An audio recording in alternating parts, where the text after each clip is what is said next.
Sometimes the season isn't delayed. It's just on time for a version of you that hasn't arrived yet. You think you're behind, you think you've lost the spark, but really you're in the goo, the place where the old shape doesn't fit and the new one hasn't formed yet. This episode is about that goo, why season 2 took a year, how my entire life flipped in the in-between, and what I'm building now because of it, not in spite of it. Hey, it's Mary Williams, and this is the School of Moxie Podcast, and this is the bonus episode I did not plan, but I absolutely needed to record. It's a behind-the-scenes update. It's a love letter. It's a little bit of closure and a whole lot of foreshadowing. Let's talk about what really happened over the last year, why this season came when it did, and where the hell we're going next.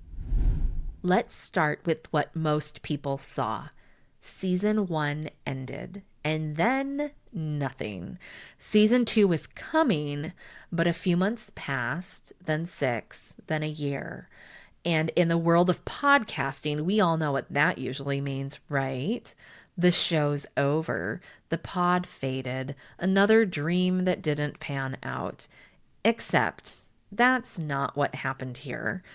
Here's the truth. Right after season 1 wrapped, I found myself in a full-blown life plot twist.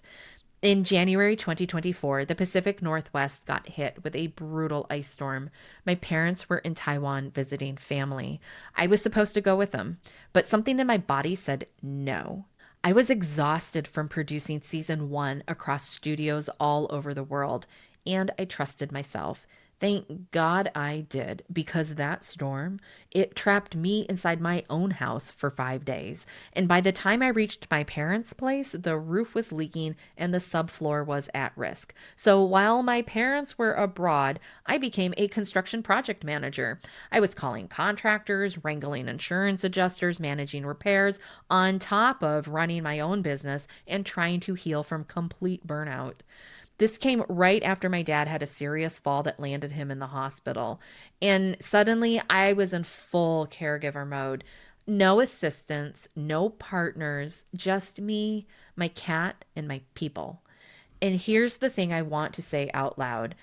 I do not do burnout culture anymore. So when my life demanded more of me, my content went on pause.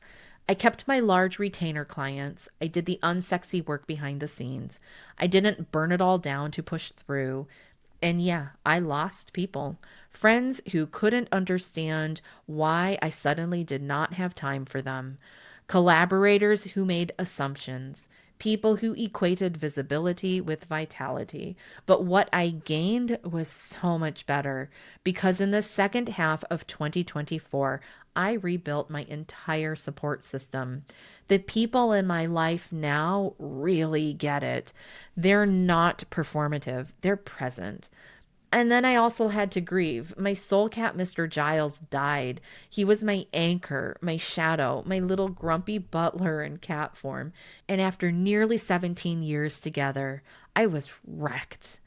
But as cats tend to do, 2 tiny toasted marshmallow brothers named Damon and Stefan Salvatore showed up, and life began again. Not the same, but soft and real. I didn't walk away from the podcast. I just stopped forcing myself to perform when what I needed was to heal. And in that quiet, in that stillness, something bigger started brewing. You've heard me drop little Easter eggs all season. Mentions of a studio. Talk of new things coming. Well, here's the news. I am now currently building Moxie Studios in Vancouver, Washington. Not a scrappy side project, a real-ass studio with sets and lights and cameras and pro sound with the same warmth and craftsmanship I've always brought to content, but now in a dedicated space. At the time of this recording, I'm waiting to hear if I'll be awarded a grant from a local incubator that would secure a subsidized office to bring it all to life. But they're not the only ones. If it's not that space, it will be another. The business plan is real. The demand is real. The need is real. And honestly, it's kind of scary. Like, might pee my pants, kind of scary. But also, it's right and it's time. And if I had tried to rush into season 2 a year ago, I wouldn't have had the space to dream this up. The long game made room for something I couldn't see yet. And I think that's the most Ted Lasso thing of all. Choosing what's right over what's fast, choosing people over performance, choosing legacy over virality. Moxie Studios is being built from that place. So what's next? Season 3 of the School of Moxie podcast is going back to the roots, back to conversation, back to real humans in real rooms, talking about the shows and movies that shaped them. Because all this water cooler talk, that's culture. It's how we connect. It's how we remember we're alive. I'll be bringing people into the studio whenever possible. I want eye contact. I want nervous laughter. I want the electric magic that only happens when two people share space. And for those I can't sit with in person, we'll still talk because the stories are worth it. And frankly, the world doesn't need more polished thought leaders. It needs more real conversation. This is how we normalize joy and desire, comfort and curiosity. It's okay to love what you love. It's okay to want what you want. And anyone who tells you that your favorite show doesn't matter is missing the whole damn fucking point. Finishing season 2 feels vulnerable as hell because it became a manifesto. It's a reckoning and a roar.